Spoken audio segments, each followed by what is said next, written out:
Viewers welcome back in program अगले show तो पहला असीं अपने दर्शकों को फिर दोबारा दस दईए कि जो साडे प्रोग्राम ने जो TV 84 के चैनल ते चलते हैं उन्हां दा समा सीमा आपां तुहानूं दसना चाहते हैं। जो प्रोग्राम सच्चो सच है उसका समा है 7:30 तो लैके 9 बजे तक, और जो पंजाबी खबरां ने उसका समा है 9 बजे तो लैके 9:30 बजे तक। जो स्पैशल इंटरव्यूज़ होंदियां ने उसका समा है 9:30 बजे तो लैके 10 बजे तक। तुसीं ये तीनों प्रोग्राम लाइव देख सकते हो यूट्यूब ते जाके TV 84 के चैनल ते, और असीं ये भी गुजारिश करांगे कि TV 84 के चैनल नूं यूट्यूब ते जाके वध तो वध सबसक्राइब भी करो। Thank you so much. So keep watching TV 84। जी डाक्टर साहब, अगले इशू बारे थोड़े विचार जानने चाहांगे। जी डाक्टर साहब, की विचार ने तुहाडियां? देखो असीं दुख नाल खबर दे रहे हैं क्योंकि जदों मैं इस ब्रेक दे विच देख रहा सी जी ਤੇ ਸਾਡੇ ਬੜੇ ਇੰਟੈਲੀਜੈਂਟ ਵਿਊਅਰ ਹਿਊਸਟਨ ਤੋਂ GC ਸਿੰਘ ਨੇ ਉਹਨਾਂ ਨੇ ਸਾਨੂੰ ਖਬਰ ਗਲੋਬ ਐਂਡ ਮੇਲ ਦੀ ਭੇਜੀ ਹੈ ਜੀ। ਪ੍ਰੋਮੀਨੈਂਟ ਲਿਖਾਰੀ ਜਿਨ੍ਹਾਂ ਨੇ ਸੌਫਟ ਟਾਰਗੇਟ ਕਿਤਾਬ ਆਪਣੇ ਕੋ-ਆਥਰ ਗਲੋਬ ਐਂਡ ਮੇਲ ਦੇ ਨਾਲ ਲਿਖੀ, ਸੌਫਟ ਟਾਰਗੇਟ, ਜਿਹਦੇ 'ਚ ਏਅਰ ਇੰਡੀਆ ਦਾ ਜਹਾਜ਼ ਕਿਵੇਂ ਜਿਹੜੇ 2 ਹਾਦਸੇ ਹੋਏ ਇੰਡੀਅਨ ਇੰਟੈਲੀਜੈਂਸ ਏਜੰਸੀ ਰॉ ਨੇ ਕਿਵੇਂ ਮਾਸਟਰਮਾइंड ਕੀਤਾ ਸੀ ਉਹ ਸਾਰਿਆਂ ਨੂੰ ਜੀ। ਉਹਨਾਂ ਚੋਂ ਜਿਹੜੇ ਜ਼ੁਹੈਰ ਕਸ਼ਮੀਰੀ ਪ੍ਰੋਮੀਨੈਂਟ ਜਿਨ੍ਹਾਂ ਨੇ ਯਾਸਰ ਅਰਾਫਾਤ ਨੂੰ ਵੀ ਕਿਸੇ ਜ਼ਮਾਨੇ 'ਚ ਇੰਟਰਵਿਊ ਕੀਤਾ ਉਹ ਚੜਾਈ ਕਰ ਗਏ ਨੇ, ਔਰ ਅਸੀਂ ਅਫਸੋਸ ਦਾ ਇਜ਼ਹਾਰ ਕਰਦੇ ਹਾਂ। ਮੈਂ ਉਹਨਾਂ ਦੇ ਕੰਮ ਬਾਰੇ ਕੱਲ੍ਹ ਦੇ ਸੈਗਮੈਂਟ 'ਚ ਵੇਰਵੇ ਨਾਲ ਗੱਲ ਕਰਾਂਗਾ, ਔਰ ਇਹ ਓਬੀਚੁਰੀ ਹੈ ਉਹਨਾਂ ਦੇ ਨਾਂ ਦੇ ਉੱਤੇ ਹੀ। Globe and mail journalist Zuhair Kashmiri wrote extensively about the Air India bombing, क्योंकि इस सारे और मैं बाकी डिटेल फिर कल डिस्कस करांगा कि किवें उन्होंने इस हकीकत को सामने लिया कि जिहड़ा सिखां दे खाते च पा के इसनूं सिख मूवमेंट नूं इंटरनेशनल टैरिज्म के खाते च पाया गया सी।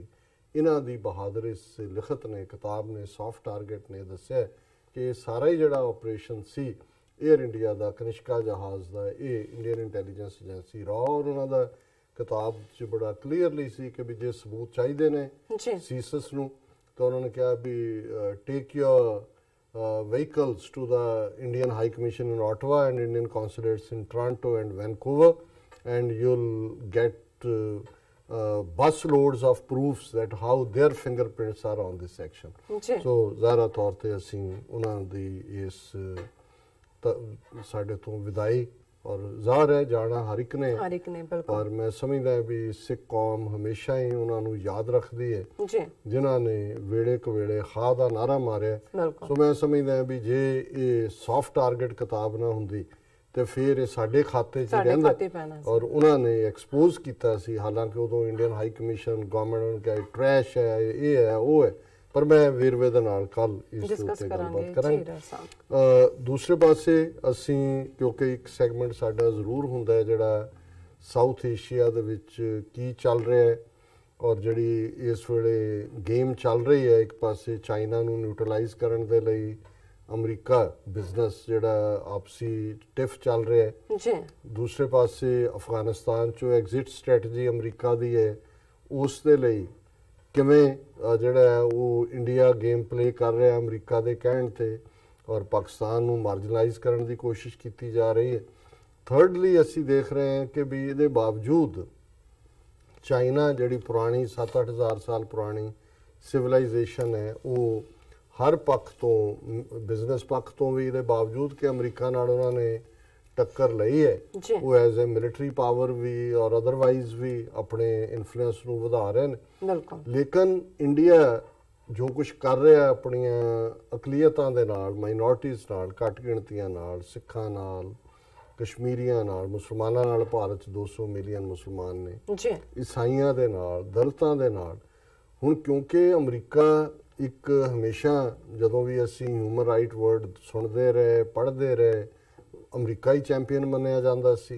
बेशक 9/11 ने बहुत सारा इन्हां दा भी जिहड़ा सी जिन्हों कहते हैं पाज मलम्मा ला दिता है, लेकिन फिर भी अमरीका दे विच इंस्टीट्यूशनस लोग ह्यूमन राइट्स की गल करने वाले रहे ने, और हुण भारत विच इन्ना कुछ हो रहा है, हिंदू तवियां दे इन्ने जुल्म ने माइनॉरिटीज़ नाल, क्रिश्चन तां इन्हां दे ही हम मजहब ने। फिर असीं देखते हैं भी शायद 40,000 के करीब NGOs जिहड़ियां ने ਜਿਹੜੀਆਂ ਉੱਥੇ ਹਿਊਮੈਨਿਟੇਰੀਅਨ ਕੰਮ ਕਰਦੀਆਂ ਜਿਹਨਾਂ 'ਚ ਬਹੁਤੀਆਂ ਜ਼ਾਰਾ ਤੌਰ ਦੇ ਉੱਤੇ ਕ੍ਰਿਸਚੀਅਨ ਚਰਚਿਜ਼ ਨਾਲ ਰਿਲੇਟਡ ਨੇ, ਉਹਨਾਂ ਦੇ ਲਾਇਸੈਂਸ ਕੈਂਸਲ ਕਰ ਦਿੱਤੇ ਨੇ। ਫਿਰ ਹਮੇਸ਼ਾ ਇਹ ਹੁੰਦਾ ਸੀ ਜੀ ਅਮਰੀਕਾ ਕਿਉਂ ਨਹੀਂ ਬੋਲਦਾ, ਕਸ਼ਮੀਰ 'ਚ ਇੰਨੇ ਜ਼ੁਲਮ ਹੋ ਰਹੇ ਨੇ ਔਰ ਦੂਸਰਾ ਸਾਰਾ ਅਮਰੀਕਾ ਕਿਉਂ ਨਹੀਂ ਬੋਲਦਾ।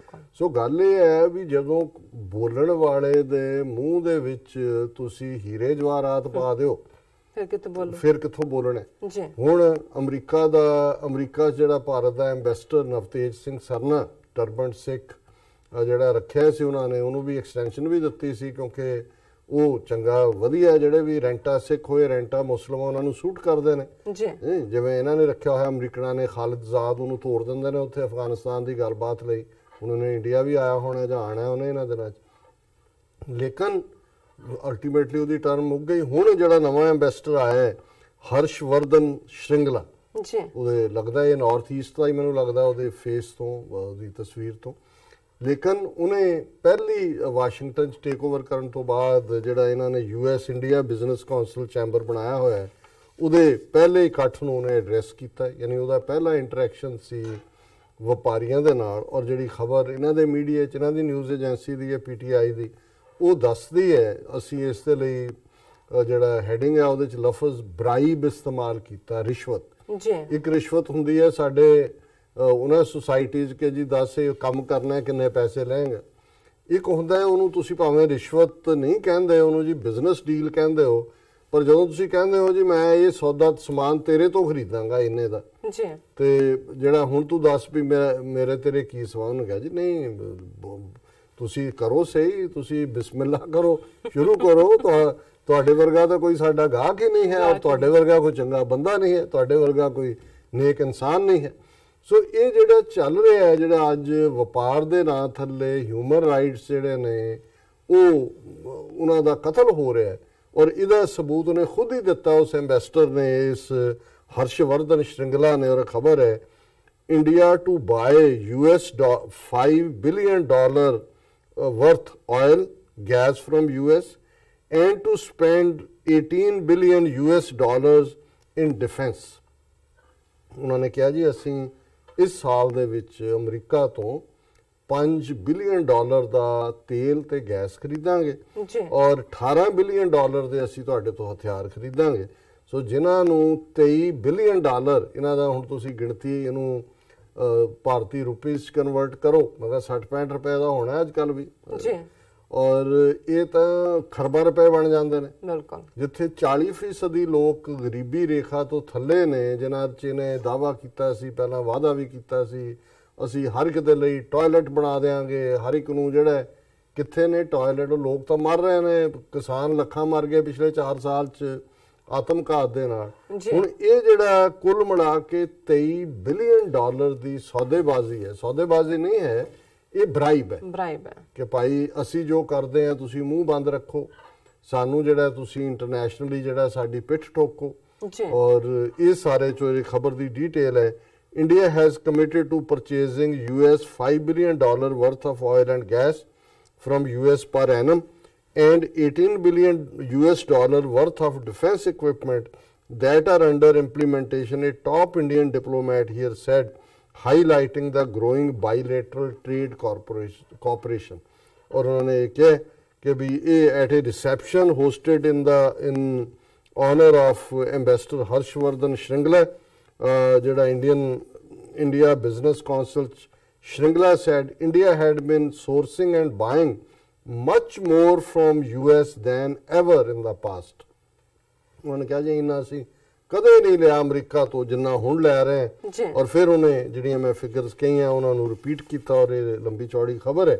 ਪਰ ਮੈਂ ਇਹੀ ਦੱਸਣਾ ਚਾਹੁੰਦਾ ਵੀ ਅਮਰੀਕਾ ਨੂੰ ਟਰੰਪ ਐਡਮਿਨਿਸਟ੍ਰੇਸ਼ਨ ਨੂੰ ਜਿਹੜਾ $23 ਬਿਲੀਅਨ ਇੰਡੀਆ ਨੇ ਬਰਾਈਬ ਦੇ ਦਿੱਤੀ ਹੈ ਮੂੰਹ ਬੰਦ ਰੱਖਣ ਦੀ। 1 ਸਾਲ ਲਈ ਤਾਂ ਬੰਦ ਹੋ ਗਏ, ਹੁਣ ਅਗਲੇ ਸਾਲ 'ਚ ਫਿਰ ਇਹ ਤੋਂ ਵਧਾਣੀ ਪਏਗੀ ਰਕਮ। ਸੋ ਇੱਕ ਪਾਸੇ ਔਰ ਅਮਰੀਕਾ ਨੂੰ ਇਹੀ ਨਹੀਂ ਕਿ ਅਮਰੀਕਾ ਨੇ $23 ਬਿਲੀਅਨ ਜੇਬ 'ਚ ਪਾ ਕੇ ਕਿਹਾ ਕਿ ਹੈਵ ਏ ਨਾਈਸ ਡੇ, ਲੇਕਿਨ ਇਹਦੇ ਨਾਲ ਉਹ ਇਹਨਾਂ ਨੂੰ ਚਾਈਨਾ ਦੇ ਅਗੇਂਸਟ ਵੀ, ਅਫਗਾਨਿਸਤਾਨ 'ਚ ਪਾਕਿਸਤਾਨ ਦੇ ਅਗੇਂਸਟ, ਔਰ ਵੈਸੇ ਬਣਾ ਕੇ ਜਿਵੇਂ ਉਹ ਮਦਾਰੀ ਦਾ ਹੁੰਦਾ ਕਿ ਉਹਨੂੰ ਜਮੂਰਾ ਕਹਿੰਦਾ ਹੈ, ਜੋ ਪੁੱਛੇਗਾ ਬਤਲਾਏਗਾ, ਇਹ ਜਮੂਰਾ ਖੜਾ ਕੀਤਾ।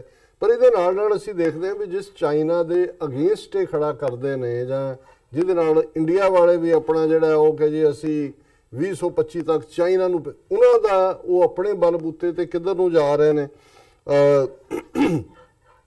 ਵਾਸ਼ਿੰਗਟਨ ਦੇ ਵਿੱਚ ਇੱਕ ਥਿੰਕ ਟੈਂਕ ਨੇ US ਇੰਟੈਲੀਜੈਂਸ ਆਫੀਸ਼ੀਅਲ ਨੂੰ ਸੱਦਿਆ, ਮਿਸਟਰ ਡੈਨ ਟੇਲਰ ਨੂੰ। ਇਹ ਸੀਨੀਅਰ ਡਿਫੈਂਸ ਇੰਟੈਲੀਜੈਂਸ ਐਨਾਲਿਸਟ ਹੈ ਔਰ topic C the strategic objectives of Chinese communist party including China statue as A grade power. ਇਹ ਟੌਪਿਕ ਸੀ ਉਹਦੇ ਬੋਲਣ ਦਾ, ਜੋ ਉਹਨੇ ਕਿਹਾ ਔਰ ਇਹਨਾਂ ਦੇ ਮੀਡੀਆ ਨਾਲ ਰਿਪੋਰਟ ਕਰਨਾ ਇਹਨਾਂ ਦੀ ਮਜਬੂਰੀ ਬਣ ਜਾਂਦਾ। ਉਹਦੇ 'ਚ ਉਹਨਾਂ ਨੇ ਕਿਹਾ China is rapidly building robust lethal force to impose its will in region, US official. ਇਹ ਤਾਂ $23 ਬਿਲੀਅਨ ਜੇਬ 'ਚ ਪਾ ਕੇ ਕਹਿੰਦੇ ਨੇ ਜਨਾਬ ਸਾਡਾ ਜਰਾ ਧਿਆਨ ਰੱਖਣਾ। ਤੇ ਇੱਥੇ ਇਹਨਾਂ ਦਾ ਇੰਟੈਲੀਜੈਂਸ ਦਾ ਜਿਹੜਾ ਐਕਸਪਰਟ ਹੈ ਉਹ ਕਹਿ ਰਿਹਾ ਵੀ ਚਾਈਨਾ ਜਿਹੜਾ ਉਹਨੇ ਰੋਬਸਟ ਲੀਥਲ ਫੋਰਸ ਬਣ ਗਏ ਔਰ and it has advanced its capabilities in the air, space, cyberspace and at sea that would enable it to impose its will in the region and beyond। a top US intelligence ਉਹਨਾਂ ਨੇ ਕਿਹਾ ਜੀ ਉਹਨੇ ਹਵਾ ਹੋਏ, ਪਾਣੀ ਹੋਏ, space ਹੋਏ, ਸਾਰੇ ਪਾਸੇ ਜਿਹੜੇ ਨੇ ਉਹ ਅੱਗੇ ਵਧ ਰਹੇ ਨੇ ਔਰ ਉਹ ਉਸ ਖਿੱਤੇ ਦੇ ਵਿੱਚ ਆਪਣੀ ਮਰਜ਼ੀ ਦੇ ਜਿਹੜਾ ਉਹ ਗੱਲ ਮਨਵਾਉਣਗੇ। ਫਿਰ ਉਹਨਾਂ ਨੇ ਕਿਹਾ indeed China is rapidly building a robust lethal force with capabilities spanning the ground, air, maritime, space and information domains designed to enable Beijing to impose its will in the region and beyond, Mr. Taylor ਕਹਿ ਰਹੇ। ਫਿਰ ਉਹਨਾਂ ਨੇ ਕਿਹਾ ਜੀ ਵੀ ਇਹ ਜਿਹੜਾ China ਦਾ mission ਹੈ ਉਹਨਾਂ ਦੀ ਪੀਪਲਜ਼ ਲਿਬਰੇਸ਼ਨ ਆਰਮੀ ਦਾ ਹਿਸਟੋਰਿਕ ਮਿਸ਼ਨ ਇਨ ਦਾ ਨਿਊ ਸੈਂਚੁਰੀ, ਔਰ ਉਹਨਾਂ ਨੇ ਕਿਹਾ ਉਹਨਾਂ ਨੇ ਜਿਹੜੀ PLA ਹੈ ਉਹਨਾਂ ਦੀ ਪੀਪਲਜ਼ ਲਿਬਰੇਸ਼ਨ ਆਰਮੀ, ਉਹਨਾਂ ਦੀ ਇਕਵਿਪਮੈਂਟ ਕੈਪੇਬਿਲਿਟੀਜ਼ ਜਿਹੜੀਆਂ ਨੇ ਉਹ ਬਹੁਤ ਲਾਮਿਸਾਲ ਨੇ। Expected future advances in area such as nuclear deterrence, power projection, cyber space, space and electromagnetic spectrum operations will continue to be critical components of the PLA's developing capabilities। ਫਿਰ ਅੱਗੇ ਉਹਨਾਂ ਨੇ ਜਿਹੜਾ ਪਾਇਰੇਸੀ ਔਰ ਦੂਜੀ ਤੀਜੀ ਸਾਰੇ ਫੀਲਡ ਦੇ ਵਿੱਚ ਅੱਗੇ ਜਾ ਕੇ ਉਹਨਾਂ ਨੇ ਕਿਹਾ ਵੀ ਇਹ ਜਿਹੜੀ ਆ ਕੰਪਰੈਹੈਂਸਿਵ ਨੈਸ਼ਨਲ ਪਾਵਰ ਚਾਈਨਾ ਦੁਨੀਆ ਦੇ ਵਿੱਚ ਇੱਕ ਸੁਪਰ ਪਾਵਰ ਦੇ ਤੌਰ ਦੇ ਉੱਤੇ ਐਮਰਜ ਹੋ ਰਹੀ ਹੈ। ਸੋ ਇੱਕ ਪਾਸੇ ਚਾਈਨਾ ਆਪਣੇ ਇਸ ਕੰਮ ਲੱਗਾ ਤੇ ਫਿਰ ਕੱਲ ਅਸੀਂ ਡਿਸਕਸ ਕੀਤਾ ਸੀ ਵੀ ਇੰਡੀਆ ਪਾਕਿਸਤਾਨ 'ਚ ਕਿਵੇਂ ਡਿਪਲੋਮੈਟਸ ਦਾ ਚੇਜ਼ਿੰਗ ਹੋ ਰਹੀ ਹੈ, ਡਿਟੈਂਸ਼ਨ ਹੋ ਰਹੀ ਹੈ, ਪਾਵਰ ਕੱਟ ਹੋ ਰਿਹਾ। ਔਰ ਅੱਜ ਖਬਰ ਹੈ India summons Pakistan diplomat over unprovoked ceasefire violation. ਉਹਨਾਂ ਨੂੰ ਹੋਰ ਤਾਂ ਕੁਝ ਲੱਭਿਆ ਨਹੀਂ ਕਿ ਜੀ ਅਸੀਂ ਉਹਨੂੰ ਤਲਬ ਕੀਤਾ ਪਾਕਿਸਤਾਨ ਦੇ ਜਿਹੜਾ ਡਿਪਲੋਮੈਟ ਨੂੰ ਕਿ ਜੀ ਤੁਸੀਂ ਲਾਈਨ ਆਫ ਕੰਟਰੋਲ ਦੇ ਉੱਤੇ ਜਿਹੜਾ ਉਹ ਵਾਇਲੇਸ਼ਨਸ ਕਰ ਰਹੇ ਹੋ। ਸੋ ਉਹ ਜਿਹੜਾ ਇੰਡੀਆ ਦਾ ਐਟੀਟਿਊਡ ਹੈ ਉਹ ਉਸੇ ਤਰ੍ਹਾਂ ਜਾਰੀ ਹੈ। ਪਰ ਨਾਲ ਦੀ ਨਾਲ ਜਿਹੜਾ ਇਹਨਾਂ ਨੇ ਕਿਉਂਕਿ ਕਸ਼ਮੀਰ ਜਿਵੇਂ ਨਾਰਵੇ ਗਵਰਨਮੈਂਟ ਕਿਤੇ ਇਨਵੋਲਵ ਲੱਗਦੀ ਹੈ, ਉਹਨਾਂ ਦਾ ਥਿੰਕ ਟੈਂਕ ਲੱਗਦਾ ਹੈ। ਅੱਜ ਉਹਨਾਂ ਦਾ ਜੰਮੂ ਕਸ਼ਮੀਰ ਦਾ ਜਿਹੜਾ ਨਵਾਂ ਗਵਰਨਰ ਲਾਇਆ ਹੋਇਆ ਸਤਿਆਪਾਲ ਮਲਿਕ, ਉਹਨੇ ਕਿਹਾ ਜੀ ਮੈਂ ਤਾਂ ਬਿਲਕੁਲ ਹੁਰੀਅਤ ਕਾਨਫਰੰਸ ਦੇ ਲੀਡਰਾਂ ਦਾ ਬਹੁਤ ਸਤਿਕਾਰ ਕਰਦਾ ਹਾਂ, ਉਹਨਾਂ ਨੂੰ ਕੋਈ ਸ਼ਿਕਾਇਤ ਕੋਈ ਵਾਇਲੇਸ਼ਨ ਉਹ ਭਾਵੇਂ ਕਾਂ ਦੇ ਹੱਥ ਸੁਨੇਹਾ ਭੇਜ ਦੇਣ, ਮੈਂ ਉਹਨੂੰ ਜਿਹੜਾ ਉਹ ਵੀ ਤੁਸੀਂ ਐਡਾ ਹੀ ਸਤਿਕਾਰ ਕਰਦੇ ਹੋ, ਡਿਟੈਂਸ਼ਨ 'ਚ ਉਹਨਾਂ ਨੂੰ ਤੁਸੀਂ ਰੱਖਦੇ ਹੋ, ਮਨੀ ਲਾਂਡਰਿੰਗ ਦੇ ਕੇਸ ਤੁਸੀਂ ਉਹਨਾਂ ਦੇ ਸਾਰੇ ਰਿਸ਼ਤੇਦਾਰ ਫੜੂੰਗੇ ਹੋਏ ਨੇ, ਉਹਨਾਂ ਨੂੰ ਨੈਸ਼ਨਲ ਇਨਵੈਸਟੀਗੇਟਿਵ ਏਜੰਸੀ ਦੇ ਹਵਾਲੇ ਕਰਵਾਇਆ। ਪਰ ਇਹ ਦੇਖਣ ਵਾਲੀ ਗੱਲ ਇਹ ਹੈ ਕਿ ਵੀ ਉਹ ਕਹਿੰਦਾ ਜੀ ਮੈਨੂੰ I have a message for Hurriyat leaders that they should not consider me an alien, ਕਿ ਮੈਨੂੰ ਇਹ ਨਾ ਸਮਝਣ ਕਿ ਮੈਂ ਗੈਰ ਹਾਂ। As far as Hurriyat is concerned I have respect for them even though their ideology is different from mine। ਭਾਵੇਂ ਉਹਨਾਂ ਦੀ ਵਿਚਾਰਧਾਰਾ ਡਿਫਰੈਂਟ ਹੈ ਪਰ ਮੈਂ ਉਹਨਾਂ ਦਾ ਬਹੁਤ ਸਤਿਕਾਰ ਕਰਦਾ ਹਾਂ। ਔਰ ਇਹ ਫਿਰ ਉਹਨੇ ਦਾਅਵਾ ਕੀਤਾ ਜੀ ਇੰਨੀਆਂ 25,000 ਉਹਨਾਂ ਨੇ ਕਿਹਾ grievance cell of state administration has resolved over 40,000 complaints so far. ਮੈਂ ਤਾਂ ਆਪ WhatsApp ਤੇ ਰਹਿੰਦਾ ਹਾਂ ਔਰ ਦੂਜਾ ਜਿਹੜੀ ਸ਼ਿਕਾਇਤ ਆਉਂਦੀ ਹੈ ਅਸੀਂ ਨਾਲ ਦੀ ਨਾਲ ਹੱਲ ਕਰਦੇ ਹਾਂ। ਔਰ ਹੁਰੀਅਤ ਕਾਨਫਰੰਸ ਵਾਲੇ ਦੱਸਣ ਕਾਂ ਦੇ ਹੱਥ ਵਿੱਚ ਸੁਨੇਹਾ ਭੇਜਣ। ਸੋ ਜ਼ਾਹਰ ਹੈ ਔਰ ਹਾਲਾਂਕਿ ਉੱਥੋਂ ਦੀਆਂ ਪੋਲੀਟੀਕਲ ਪਾਰਟੀਆਂ ਕਹਿ ਰਹੇ ਤੂੰ ਗਵਰਨਰ ਹੈ, ਤੇਰਾ ਕੰਮ ਇਹ ਪੋਲੀਟੀਕਲ ਜੋੜ ਤੋੜ ਤੇ ਇਹ ਨਹੀਂ ਹੈ, ਤੂੰ ਆਪਣਾ ਗਵਰਨ ਕਰ ਜਿਹਦੇ ਲਈ ਤੈਨੂੰ ਭੇਜਿਆ। ਪਰ ਜ਼ਾਹਰ ਹੈ ਇਹ ਬੜਾ ਟਰਸਟਡ ਬੰਦਾ ਹੈ ਇਹਨਾਂ ਦਾ BJP ਦਾ। ਪਰ ਕਿਤੇ ਨਾ ਕਿਤੇ ਇਸ ਕਿਸਮ ਦੇ ਬਿਆਨਾਂ ਨਾਲ ਇਹ ਇੰਟਰਨੈਸ਼ਨਲ ਕਮਿਊਨਿਟੀ ਨੂੰ ਕਹਿਣਾ ਚਾਹੁੰਦੇ ਨੇ, ਉਧਰ ਪਾਕਿਸਤਾਨ ਨੂੰ ਤਲਬ ਕਰ ਰਹੇ ਨੇ ਉਹਨਾਂ ਦੇ ਡਿਪਲੋਮੈਟ ਨੂੰ ਕਿ ਜੀ ਤੁਸੀਂ ਸੀਜ਼ਫਾਇਰ ਵਾਇਲੇਸ਼ਨ ਕਰ ਰਹੇ ਹੋ ਲਾਈਨ ਆਫ ਕੰਟਰੋਲ ਤੇ ਇੱਧਰ ਇਹ ਕਹਿ ਰਹੇ ਨੇ ਜੀ ਅਸੀਂ ਤਾਂ ਹੁਰੀਅਤ ਵਾਲਿਆਂ ਦੀ ਬਹੁਤ ਇੱਜ਼ਤ ਕਰਦੇ ਹਾਂ। ਇਹਨੂੰ ਕਹਿੰਦੇ ਨੇ ਦੋ ਮੂੰਹੇ ਸੱਪ। ਤੇ ਅੱਜ ਜਿਨ੍ਹਾਂ ਦੇ ਕੋਲ ਭਾਰਤ ਦਾ ਤਖਤ ਹੈ, ਤਾਜ ਹੈ, ਉਹ ਦੋ ਮੂੰਹੇ ਸੱਪ ਨੇ ਜਿਨ੍ਹਾਂ ਦਾ ਨਾ ਕੋਈ ਦੀਨ ਹੈ ਨਾ ਈਮਾਨ। ਜੀ ਡਾਕਟਰ ਸਾਹਿਬ, ਇੱਥੇ ਲੈਣੇ ਬ੍ਰੇਕ ਤੋਂ ਪਹਿਲਾਂ ਅਸੀਂ ਦਰਸ਼ਕਾਂ ਤੇ ਸਰੋਤਿਆਂ ਨੂੰ ਫਿਰ ਦੁਬਾਰਾ ਅਪੀਲ ਤੇ ਬੇਨਤੀ ਕਰਦੀ ਹੈ ਵਿਊਅਰਸ, ਜਿਸ ਤਰ੍ਹਾਂ ਕਿ ਤੁਸੀਂ ਜਾਣਦੇ ਹੋ ਕਿ ਟੀਵੀ 84 ਮਨੁੱਖੀ ਹੱਕਾਂ ਦਾ ਪਹਿਰੇਦਾਰ ਹੈ। ਟੀਵੀ 84 ਸਿੱਖਾਂ, ਕਸ਼ਮੀਰੀਆਂ ਤੇ ਭਾਰਤੀਆਂ ਨੌਰਥ ਸਟੇਟਾਂ ਦੇ ਲੋਕਾਂ ਦੇ ਸਵੈ ਨਿਰਣੇ ਦੇ ਹੱਕਾਂ ਦਾ ਹਾਮੀ ਹੈ। ਅਸੀਂ ਚਾਹਾਂਗੇ ਕਿ ਤੁਸੀਂ ਟੀਵੀ 84 ਦੀ ਵੱਧ ਤੋਂ ਵੱਧ ਮਾਈਕ ਸਹਾਇਤਾ ਕਰੋ। ਤੁਸੀਂ ਆਪਣੀ ਮਾਈਕ ਸਹਾਇਤਾ ਸਾਡੀ ਵੈਬਸਾਈਟ tv84.tv ਤੇ ਜਾ ਕੇ ਪੀਪਲ ਦੀ ਵਰਤੋਂ ਕਰਕੇ ਵਨ ਟਾਈਮ ਡੋਨੇਟ ਕਰ ਸਕਦੇ ਹੋ, ਮੰਥਲੀ ਡੋਨੇਟ ਵੀ ਕਰ ਸਕਦੇ ਹੋ। ਤੁਸੀਂ ਟੀਵੀ 84 ਦੇ ਨਾਮ ਤੇ ਚੈੱਕ ਬਣਾ ਕੇ ਸਾਨੂੰ ਮੇਲ ਵੀ ਕਰ ਸਕਦੇ ਹੋ ਸਾਡੇ ਇਸ ਪਤੇ ਤੇ 36-01 37th Avenue, Long Island City, New York 11101 USA, ਜਾਂ ਫਿਰ ਤੁਸੀਂ ਸਾਨੂੰ ਫੋਨ ਰਾਹੀਂ ਵੀ ਸੰਪਰਕ ਕਰ ਸਕਦੇ ਹੋ ਸਾਡੇ ਫੋਨ ਨੰਬਰ ਤੇ 5164060694। Thank you so much. ਵੀ ਦੱਸ ਦਈਏ ਜੋ ਸਾਡੇ ਪ੍ਰੋਗਰਾਮ ਦਾ ਸਮਾਂ ਹੈ ਉਹ 7:30 ਤੋਂ ਲੈ ਕੇ 9 ਵਜੇ ਤੱਕ ਹੈ। ਸੋ ਕੀਪ ਵਾਚਿੰਗ ਟੀਵੀ 84। ਮਿਲਦੇ ਹਾਂ ਛੋਟੇ ਜਿਹੇ ਬ੍ਰੇਕ ਤੋਂ ਬਾਅਦ।